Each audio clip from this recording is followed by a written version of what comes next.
Marvin! Say hello to our friends and adventurers. Hey, ty. Good enough. While we're all anxiously waiting for the Gothic remake release, I thought to make a few videos covering Archalos. It's a super fun mod I highly recommend until we get to scratch our Gothic itch with the incoming remake. So, you wanna start your great epic tale in the Chronicles of Myrtana Archalos? Here's a few tips and tricks, and I will also make a secrets video as well as a random encounter compilation if you wanna check them out. First suggestion I have is a completely optional one, but it applies to Archalos as well as any other Gothic mods you wanna install. Specifically, the FOB locator. What does the FOB locator do? With a simple key press, it highlights all items of interest around you as well as enemies, switches, chests, and all that jazz. If you are the completionist type, this tool is going to be your best friend. Installing it is actually quite simple. First, we need to download the resource manager so we can install Union. You can find the resource manager on a bunch of websites, but let's use myrtana.net because it has a bunch of mods as well. Now, assuming you got a GOG copy or similar, then follow the next step. Download the resource manager, open it, and locate your Archalos copy.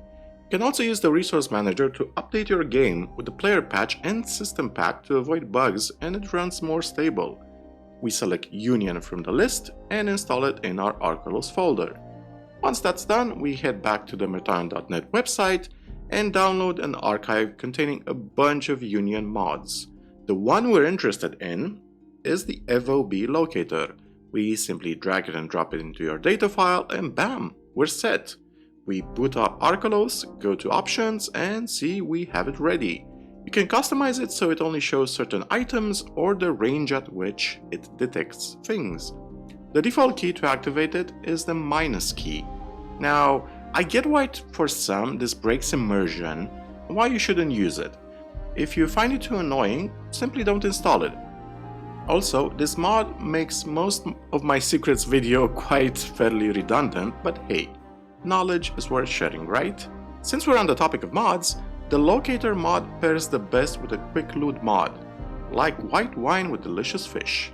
You can install it in the same archive you downloaded it from Union. Free apples, raspberries, and dark mushrooms increase your stats permanently. 25 apples give you 1 strength, 25 raspberries give you 1 dexterity, and 50 dark mushrooms give you 5 mana.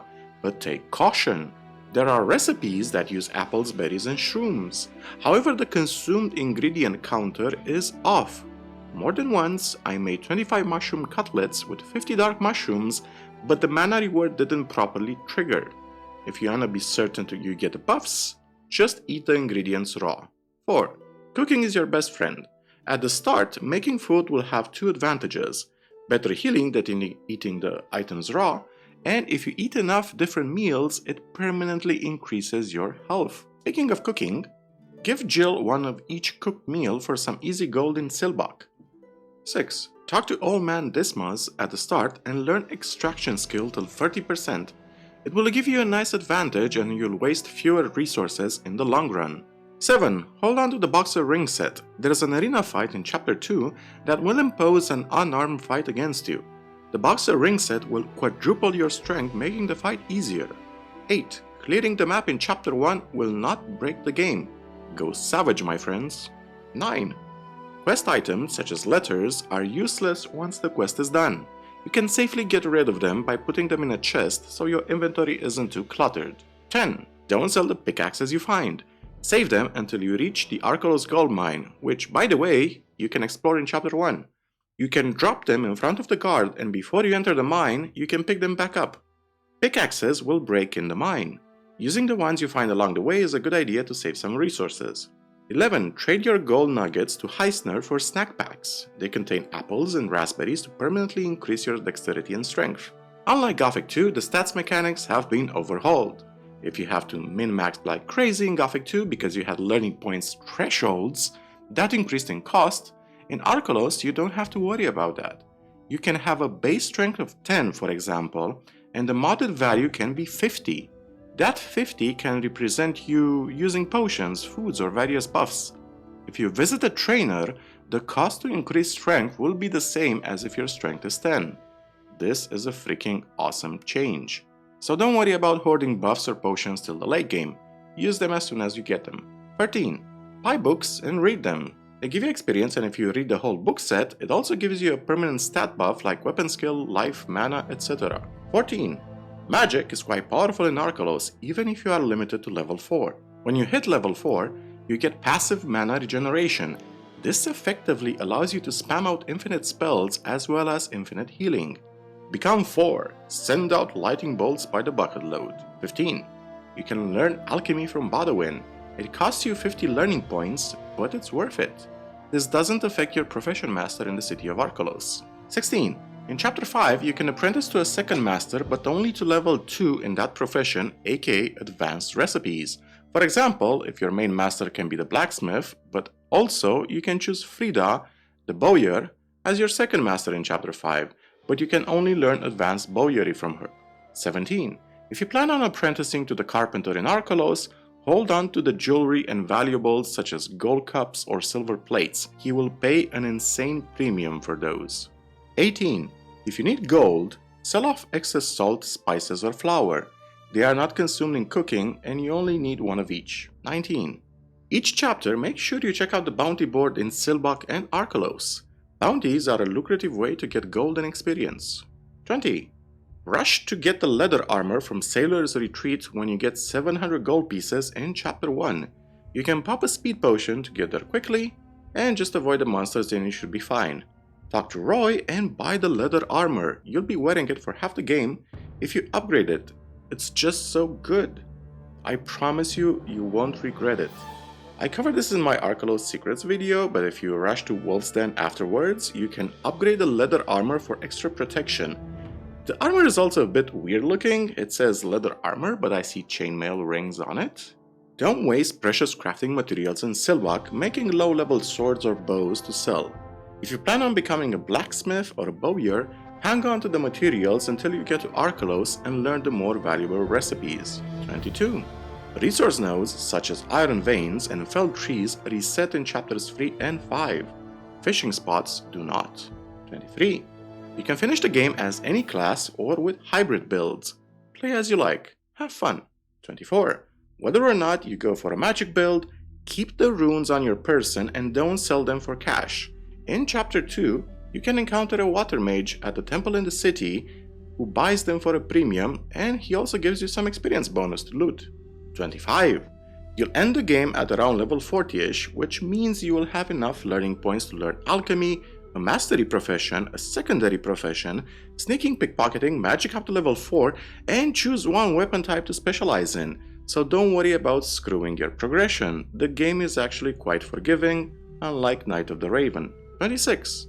Keep all coins on your person. The museum curator in the city will accept them and give you rewards for them. 27. If you feel like you have an overabundance of gold, visit the merchants every chapter and you will find some have restocked permanent stat potions, books, and valuable food items you can sink your money into. 28. The suspicious guys you see at night can be killed with no repercussions. They are probably lookouts for the smugglers or thieves in the city, or even Volker's crew, or perhaps the smugglers den. 29. If you have issues choosing between the city guard or the Oroxas guild, don't fret too much. The narrative eventually leads you down the same path. Both guilds offer unique fun things to toy around with, allowing for replayability. Innos shrines can be used to permanently increase your health for every 100 gold coins donated. Very useful early on if you're hurting for hit points. Just like Knight of the Raven, you automatically unlock acrobatics at 80 dexterity. Even if you don't go down the path of magic, I do recommend you invest at least until you hit circle 2 in magic. It will allow you to use the unlock rune, which will make opening doors and chests easier. There's a set number of random encounters per chapter. The random encounter pool chooses some encounters to spawn based on the time of day, how many in-game days have passed, and if it's day or night. If you want to make sure you get them all, simply sleep for a few days and visit locations at both day and night. Some encounters only happen at night, like the gravediggers in the cemetery or bandits trying to rob you. 34. Copying sleep spells is especially useful in the beginning since it allows you to put certain guards to sleep so you can loot every house. 35. Don't hoard items for a rainy day. The game has a lot of vendors and many resources it throws your way, so you have a lot of tools available to handle fights and unique encounters. If you feel you are running out of lockpicks and want to save money, you can craft them from iron ore in the beginning. If you feel like you don't have enough magic ore fragments to copy spells, you can break down magic ore nuggets into fragments. 38. Once you get a house, you cannot escape the tax collector. I tried.